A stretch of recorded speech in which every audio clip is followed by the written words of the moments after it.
Ladies and gentlemen, it gives me great pleasure to welcome the creator of the global top model franchise, Miss Tyra Banks.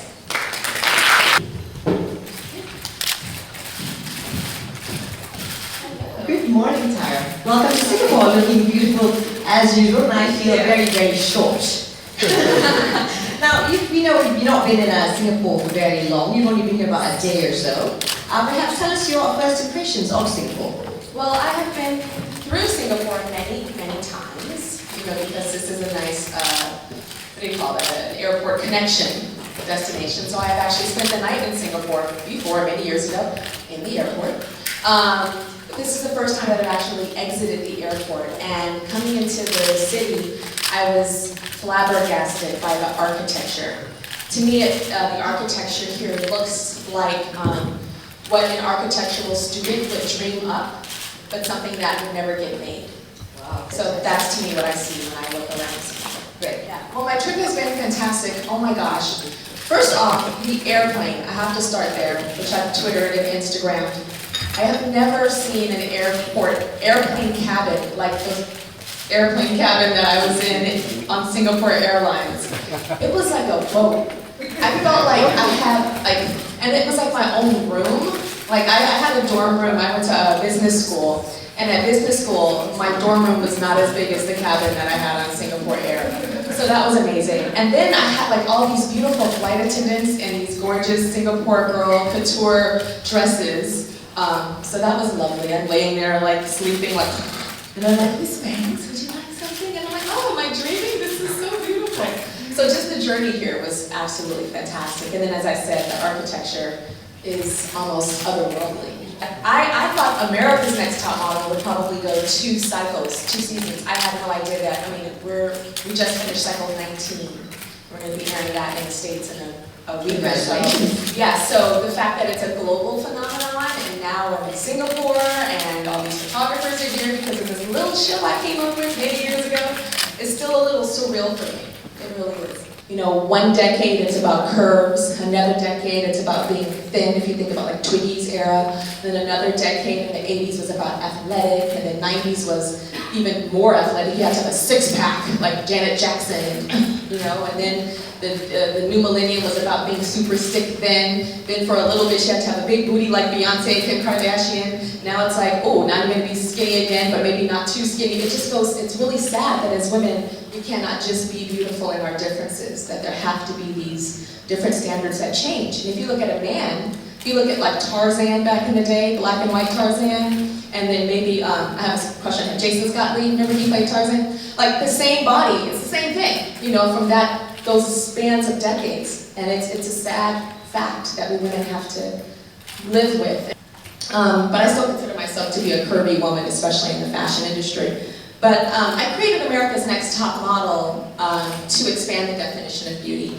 When I spoke to the head of the network that I was pitching to, I said it's important for me to have what we call plus-size models, but I don't like that term. I prefer fiercely real. We use fierce on top model. So fiercely real girls. It's extremely important to me. The fashion industry has always been obsessed with thin. They've always been obsessed with things that probably, I guess, are weird and different and odd. I've heard rumors that it's cheaper because fabric is expensive or something. I don't know. I think that's just an excuse. But yeah, I fight every single day to try to expand that and to try to show different types of beauty. So sometimes my girls will win America's Next Top Model and then call me crying saying they don't fit any of the clothes at Fashion Week. So that's like a challenge that we have.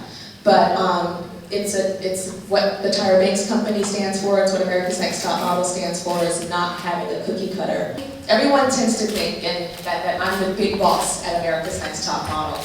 Yes, I've created the show, I'm an executive producer, but I must report to a boss, and that boss must report to a boss, and so on and so forth. So my boss called me actually when I was in school, pulled me out of class and said, top model needs a change, it needs a rebirth, and you need to do something drastic, and you need to do it within a couple of weeks. And I was like, okay, and I had to run back to class. And so he mentioned that he wanted to change the people that are on the show, and then said we needed to do other drastic things. So I was speaking with my team and my partner, his name is Ken Mock, fellow Asian, Chinese. We decided that we wanted to bring social media in and that we wanted to bring the fans in. Because for so many years, the fans would either send me things on Twitter or Facebook or come up to me or even write like old-fashioned letters and say, why did you guys send this girl home? Or why did you choose her? Or why did she win? And in the beginning, we didn't want fans voting because I feared that fans would vote for the prettiest girl. The traditionally stereotypical prettiest girl. And I didn't create Top Model for that. I created Top Model to expand the definition of beauty and to show different types of beauty. But I feel that after 10 years of Top Model being on the air and being worldwide and everywhere, that the public now understands that it's not about looking like Barbie and traditional, but that there's so many different types of beauty. So that's why we decided to let them in. Now, we don't shoot America's Next Top Model live, so we had to bring them into the process as we were shooting. And so we would put the girls' photo shoots up online and say, who do you want to go home? Now, the thing that the audience is going to freak out about is that as the show is airing, they're like, oh my gosh, that girl was an awful person and I wanted her to win. Or, oh my gosh, that girl was so sweet when I sent her home. So that is going to be a little bit of a challenge, I think, for the audience to swallow, but they're already feeling so empowered that they have a say now. I think the rise of Asian models is an absolutely beautiful thing. What I don't like to see is when models of different races come in and out of fashion. Like, oh, it's an Asian model moment. It's like, no, Asian people are here forever and not going anywhere. It's not a moment, it just should be. We just have to see how competitive our girls on Asia's Next Top Model are. Those British girls, they're like, you can't take us down, we want to beat your butts, you know? So, yeah, if our Asian girls are ready to kick some American tail, maybe that could be, we'll see. Because of the rise of the obsession with celebrity, actresses and singers are now on the covers of magazines. They're taking cosmetics campaigns and even clothing campaigns. So it's very difficult now for a model to really pop through and make it. And even the top models of today are not household names. They're famous when they walk down the street in the coolest parts of Singapore, you know, or like hip parts of New York and Soho, and they go 2 blocks over and no one knows who they are. So we're in a new day, and a new age where models are not popping. But our girls actually work a lot. Not necessarily the winners, just like American Idol. It's like the winner, yay, where are they? But then the ones that went home like 5th or 6th are the ones that are doing really well. Same thing with America's Next Top Model. And one thing that I'm really happy about is a lot of our international versions are actually doing New York Fashion Week. They're doing like Paris Fashion Week, Milan. And so I'm really happy about that. There's a girl that did Australia. I think she might have won, I'm not sure. And people don't really know. It's like, yeah, she's a top model girl. But yeah, she's on all the runways right now.